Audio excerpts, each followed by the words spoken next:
Hey, deserving listeners, Love is Blind, UK. Let's watch. Come to your world. Do you want some hummus? No, not right now. I'm having some. Go on. Is it going to be weird explaining to people that, like, I'm your wife or fiance, or are they going to be like, what the hell?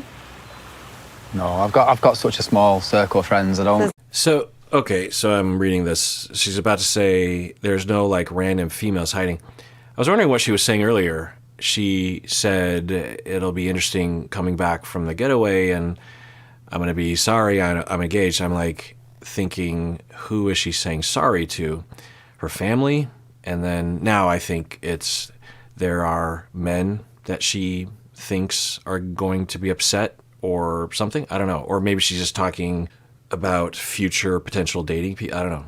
And then she transitions to asking questions about, what about you? Do you think anyone's going to be upset with you being engaged when you get back? And then he answers the way that I think I might answer is that, no, everyone close to me respects my decisions. And then she's like, no, I mean, are there not only women, but she's saying random females hiding. And then you wonder, well, wait, so was that what you were referring to? Do you have random males hiding?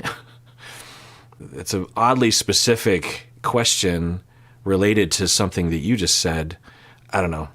It's a question. No, like, random females hiding. They'll, like, come and attack me.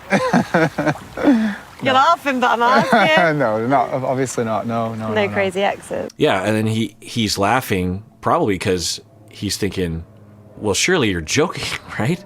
What do you mean? I came on...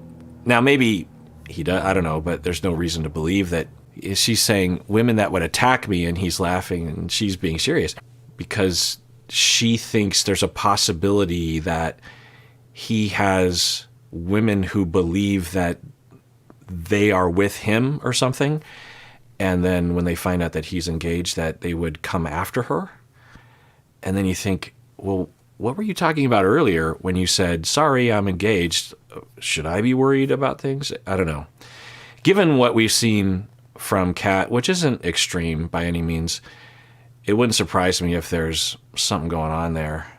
Maybe it's just that she was casually dating or maybe having some on-again, off-again relationships with at least one person, and that's all she's referring to.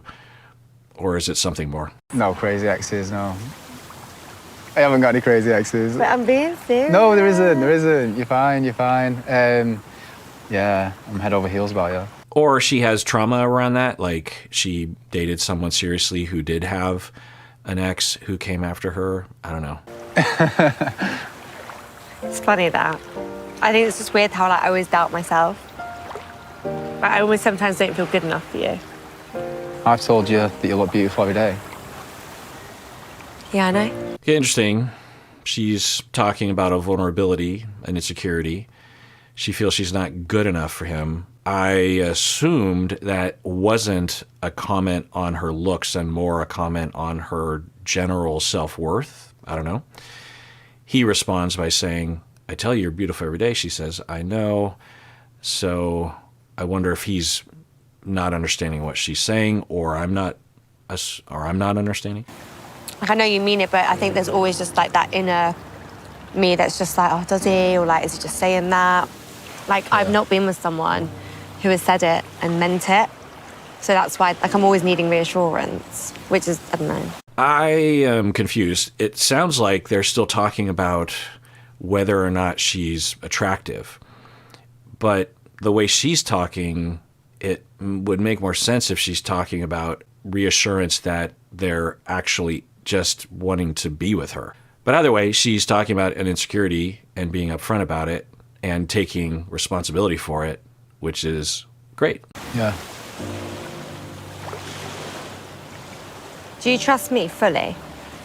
Even though you've known me for, I don't even know how many days now. Yeah, I do. You trust me? Yeah, I do. I trust the connection we have. What we've formed is true. I do believe that, yeah.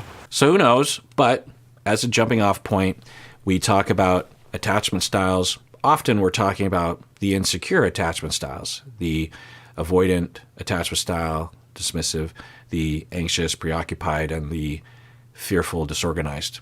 But we don't usually talk about the secure attachment style, which is kind of a problem because it's problem focused to just focus on the insecure ones. Secure attachment is typified, exemplified, characterized by what he is throwing out there right now.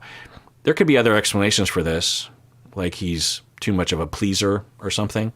But if this is legit, which I could believe, this is what secure attachment does for you, meaning that when you have enough security and love and attunement overall throughout your life, particularly in your early years, then when someone tells you that they love you and they show you that they want to be with you, you believe it.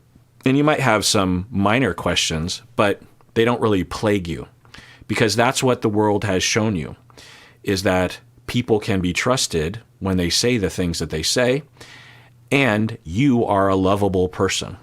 Both of those things are true. People love me because I'm a lovable person. I'm not the only lovable person, and I'm not more lovable than others, but I am worthy and lovable. And life has shown me that other people can be trusted, that they are good, and that they will tell me if I need to change anything so that they can be in a relationship with me. Or life has shown me that when someone says that they love you and they commit to you, like to marriage, then the love is unconditional. And the recursive nature of this is that when you believe that, you tend to act in a way that makes you more lovable and makes people more trustworthy. And the opposite is true as well, is that when you believe that you're not lovable and you believe that other people cannot be trusted, then you act in ways that make other people not like you because you're defensive or distancing or accusatory or something, or you'll choose or push people away such that they become untrustworthy, where they will say they love you in one moment and then later they will say that they don't. So what he's exhibiting right now is a sign of secure attachment, which is a good sign. And I don't know where she lies with the attachment style. I'm going to take a guess and say that there's at least some elements in the insecure side, but I don't know. We just haven't really seen much data on any of the cast members, really. The most we've seen so far, for me anyway, is with Ollie and Demi. We got a pretty good vignette for them, and we've seen little glimpses with Catherine, but not much to go off of yet. How do you feel? Do you trust me? I trust you, but again, I think it's just going to take me longer. Yeah, of course, I get that. Have you ever cheated? Yeah, I have cheated, yeah. And like... Okay. So it's an interesting question and an interesting response. He certainly could have lied, as I think a lot of people would, or they would spin it in a way. A lot of people will do this where they'll, in their head, not categorize what they did as cheating, but if you look at it objectively, they did cheat, because most people don't want to see themselves that way. Also, there are so many myths about infidelity and cheating, one being that it's rare when it's not, unfortunately, and two, that once a cheater, always a cheater. In fact, that's the name of this episode, Once a Cheat, Always a Cheat. So that makes me worried that this is going to go badly between the two of them. I don't know. She's smiling now, so maybe things aren't going to go horribly, but the stats are such that I can't remember and it depends on the threshold, right? Are we talking about fourth base stuff, or are we talking about online flirting, whatever?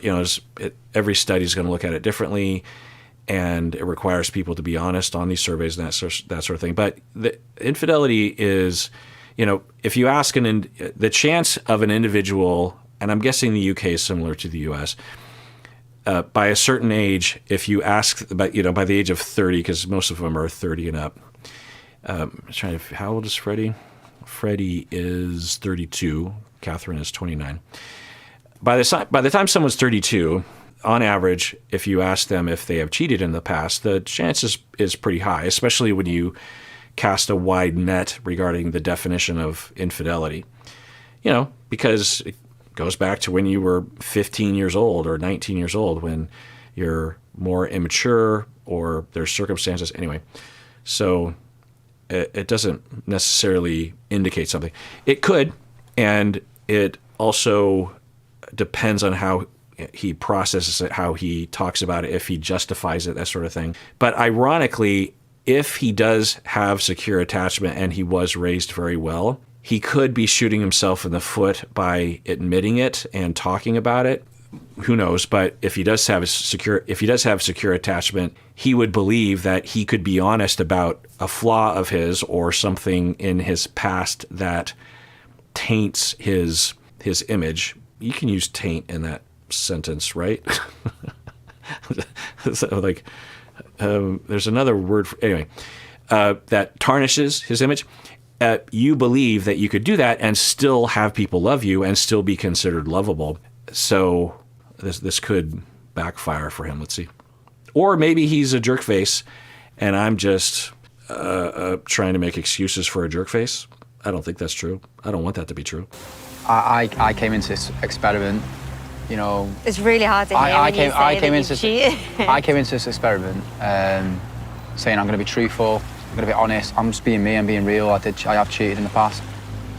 Yeah, I'm going to take a guess and say that he gave more details than that. Maybe he will after this point, but I think they edited that. It would make sense if he were to say, it was in this situation and this happened, but they're not including that, which might be fine. But then earlier, she said, it's hard for me to hear that. And he forged ahead, which I like, that he wasn't derailed. He's like, well, I really want to say something. I would hope that he would have said something more there other than, I just want to be honest. Some reassuring things that he could say is, I've learned from the past. I'm not proud of what I did. It was a long time ago. And I've looked at it or the circumstances of the relationship were so chaotic that it doesn't justify it, but it's not really the same thing as our relationship now. Or I don't know. But let's see how they manage this. Well, she found out about it, and obviously So you didn't tell her? Well, no, she found out about it, and it's obviously a massive regret in my life, and I wish it never happened, and I have thought about it, loads and loads. You can see how that messes someone up. Yeah, of course. And like I say, if I wanted you to think I'm the perfect guy, then I'd have said, no, I've never cheated. Yeah, it's hard to know what this means. I'm not really scandalized or surprised. It's a common enough thing. It's not a good thing. I want to be clear. It is inherently dishonorable at the very least. It's lying by omission or involving lying straight up. It's often lying to yourself. It's hurtful purposefully. There's a lot of exits off of the freeway of cheating. There's a lot of moments when you can make a choice to not continue down that road. So to cheat is to make hundreds, if not thousands, of little decisions to do that. Even if you just have a one-night stand with a former partner and you were drinking, there's hundreds of little moments where the ripcord could have been pulled. I'm trying to think of the right metaphor, where one could decide, okay, I've got to go home, or I've got to say no, or something. So there's that. But yeah, okay, She seems to be upset, and they could benefit by exploring this further. She could say, okay, well, I respect that part of it, and thanks for telling me the truth. I think that would be warranted. And is there anything more you can tell me that would reassure me? Because that's, what would help, I assume. And he says he's thought about it loads and loads, so that would be, I think, reassuring for her to hear. It's like, I thought about it. And there are a lot of good signs here. He is being honest. It was just once, and he isn't proud of it. He doesn't like that he did it, and he has thought about it a lot since then. Yeah. So I wonder what that thought process was. If it's very simple, like, well, I just need to stay away from that woman or something. But if it's something more deep, like, well, looking back, I was hurt by my partner. that I was committed to.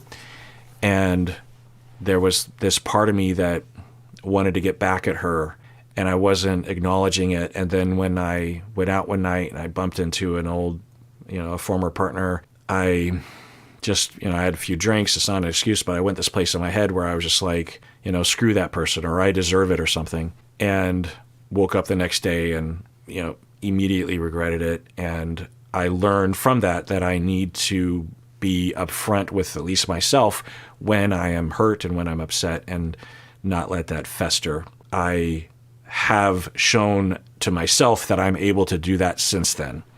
So I don't think you're in danger. Of course I haven't. Yeah, you were just I want to be like, I honest know. with you. Have you ever cheated? No. Never. No. So with me sort of divulging that to you, does that change? Okay, so she says she's never cheated. I believe her, but I wouldn't be surprised if we learned more, if there were some things that could be considered infidelity, because it's kind of common, unfortunately. But maybe not. There's certainly people that, even if you have a wide definition of cheating, they've never cheated before. So there's that. And now he's asking a pretty good question, pretty quick to ask this, because she seems like maybe it is true that her opinion has changed of him. Your opinion of me? So I respect you telling the truth, So but obviously it's hard to hear. I've always been the one to say, once a cheat, always a cheat. Yeah, it's so stupid. There's no reason. What the research shows is that if you have cheated in the past, you have a slightly higher risk of cheating in the future. But that's such an oversimplification, even that slight increased risk. It's such a myth in society. It's based on this cartoonish characterization of the F-boy, if you will, that they're narcissistic and psychopathic, and they're just on a mission to plow as many ladies as possible. Do these people exist? Yeah, but they're rare. And it's also based on this tendency that people will characterize their past partners in very limited categories, like this one, or other kinds of categories that are fairly negative, instead of seeing more nuanced characterizations or pictures of people's past partners or friends of theirs past partners. It's very easy to say, he's a narcissistic cheater. Once a cheater, always a cheater, and move on in life. It's simpler that way. It's harder to look at it more accurately and consider the nuance. Anyway, this conversation is good. She's admitting it, and basically, I think, saying maybe I need to question that notion that once a cheater, always a cheater. Yeah. And I kind of stick by that. Okay. Let's rewind this, because I think what she's saying is, I believe in this myth and I'm going to stick by it. So someone cheats in the past, they regret it, they learn from it, but they're doomed to cheat in the future. Like, it's just a foregone conclusion. It's like some law of nature. In that to you, does that change your opinion of me? So I respect you telling the truth, So but obviously it's hard to hear. I've always been the one to say, once a cheat, always a cheat. Yeah. And I kind of stick by that. Okay. Yeah. I mean, Freddie's taking it well. I think he was hoping for a different response. I think it's interesting to think that Freddie is operating on a secure attached basis with someone that isn't securely attached. He's operating on the assumption that the way he operates and the way that people in his close circle operate, because if he's securely attached, then in all likelihood, the way he was raised and the people around him, and that's another catch-22, is that the securely attached individuals tend to have more securely attached people in their lives, and insecure attached people tend to have more insecure attached people in their lives.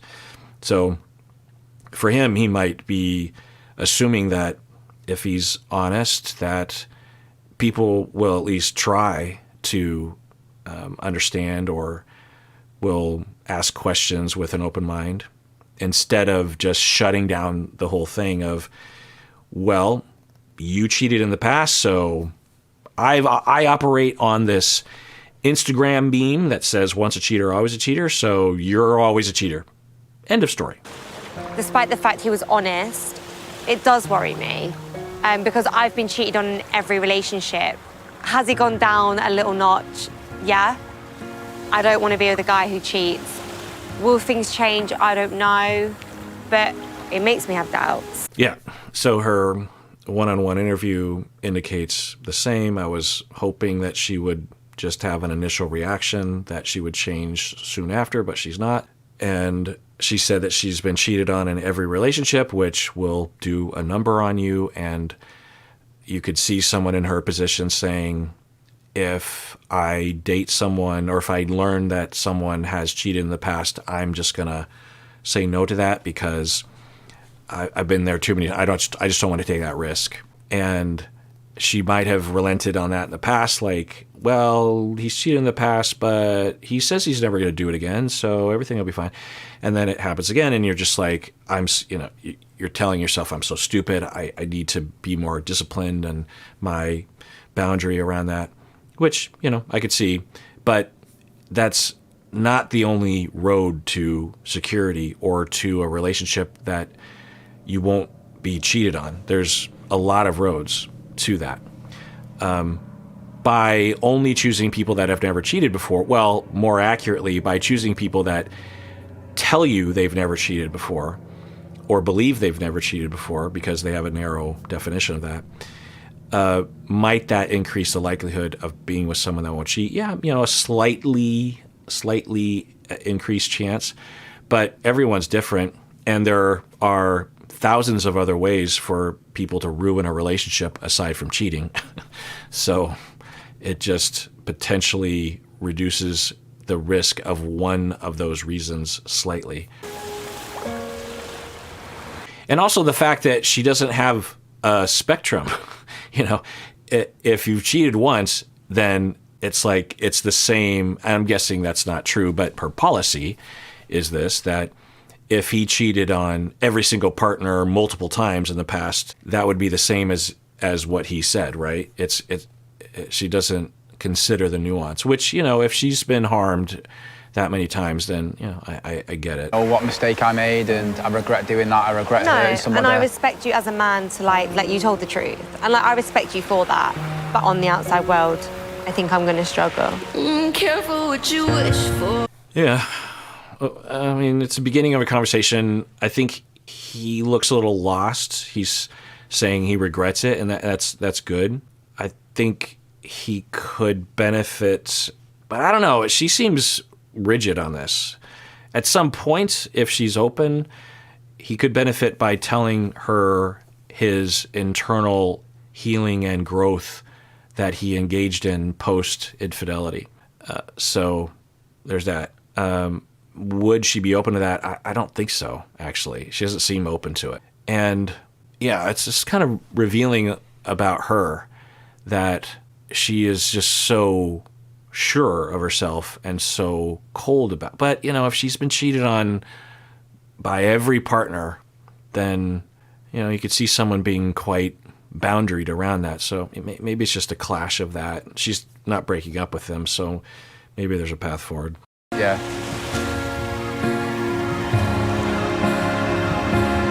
But if we match this up with the way that she was with Ollie, then there are some commonalities of punitiveness, of holding on to a justification to punish another person and really reveling in it, needing it. She kind of was doing that with Ollie. She was positive he had completely wronged her. And maybe he did misspeak when he went back to the lounge, sort of. It's a pretty minor issue. But anyway, she goes to Ollie and he's like, oh, yeah, totally. If that's what you heard I said, that's not what happened. And then they smiling and laughing and hugging and telling each other they're attractive. She goes back to her clique and she says, yeah, he lied and he admitted it. And I told him what's up. That is interesting, right? Because you would think she would go back and say, oh, yeah, we cleared it up or something like that. Or, yeah, he admitted that that isn't exactly what happened, that it was more mutual, or he was nice about it or something, you know. But she went, after he was super cool about it, she went further with it or molded it to the narrative that he was a liar and I don't know if a bad person applies, but, you know, in that direction. And then from the way that Ollie was talking, and Bobby as well, that Catherine was giving him the stink eye after the fact and maybe trying to galvanize her clique against him or something. I mean, who knows? They didn't show us that. And if they didn't show us it, then you have to wonder, is the show identifying Catherine as a bad, horrible person? And because they'll do this when there's someone that's particularly problematic, they will edit it in a way to make them look a little better while leaving in some of the stuff to make them look bad, because I think they run on the premise that you can't have extremes. You can't have someone that is so bad that everyone in the audience just instantly says that's a bad person and kind of writes them off. I think they believe that there has to be, you know, you have to keep people kind of on the fence. Anyway, if we look at both of the situation with Kat, you see maybe a theme of, I've got you. I've got a data point on you that I'm going to hold on to. Because you would think for her, if she were truly in love, which I think she might be, that she would work harder in that moment and then the after interview to try to work with it somehow, right?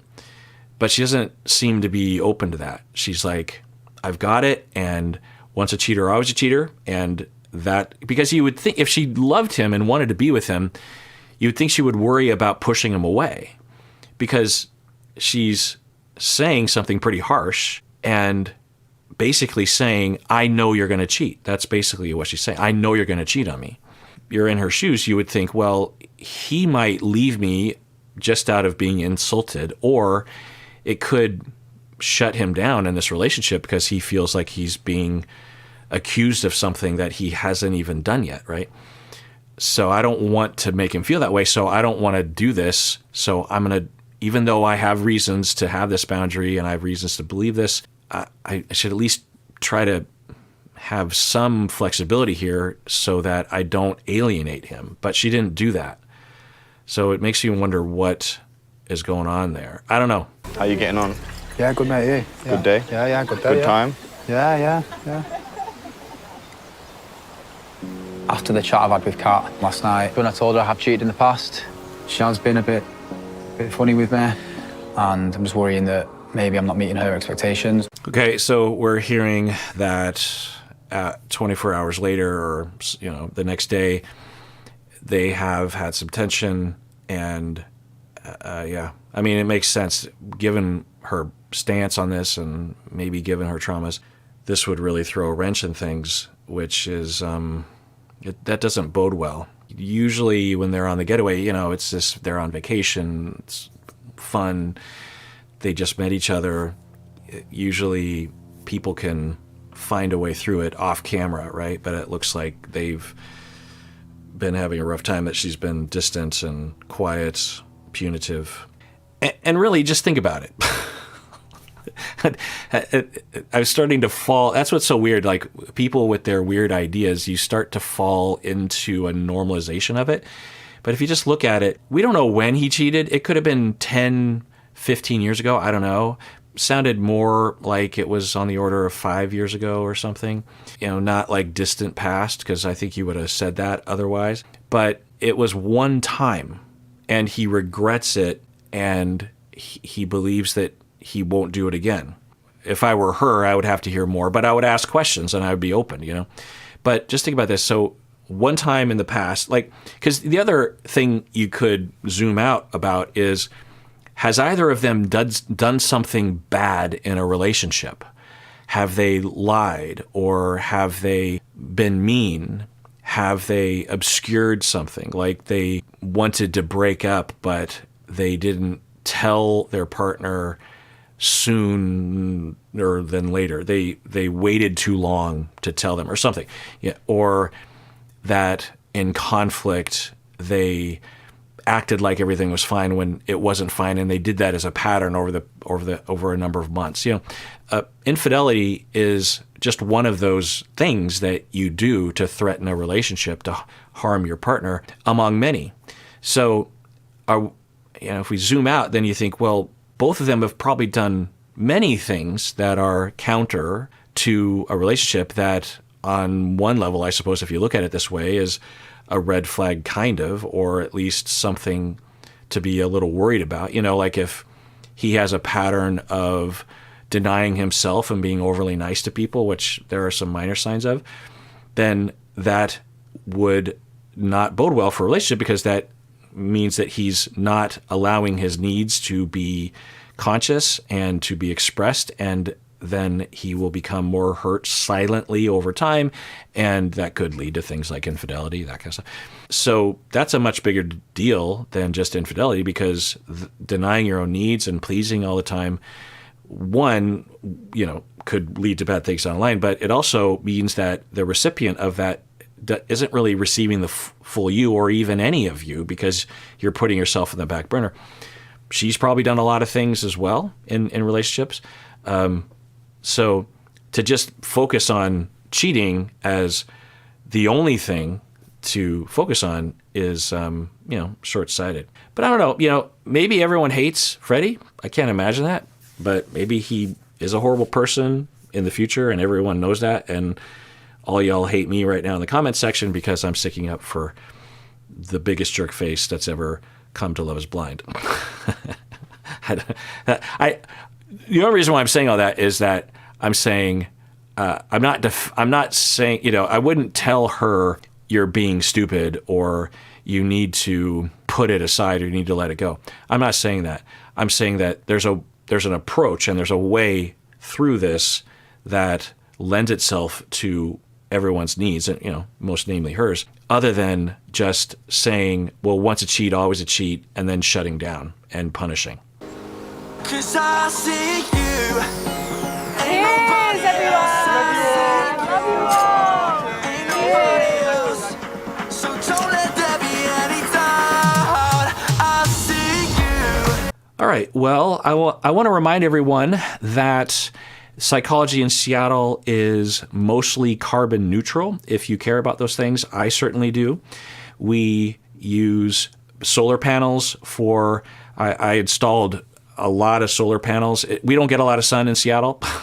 So you gotta use have as many panels as possible to gather as much sun as you can. And so the electricity that we use for the computers and these lights and the cameras and everything is, for the most part, just from the sun.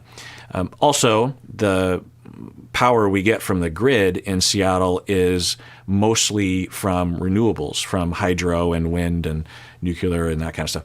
So if it matters to you, which it would to me, you should know that when you watch this stuff, you're not contributing to the carbon output into the atmosphere. And everyone out there, please take care of yourself because you deserve it. You really, really do.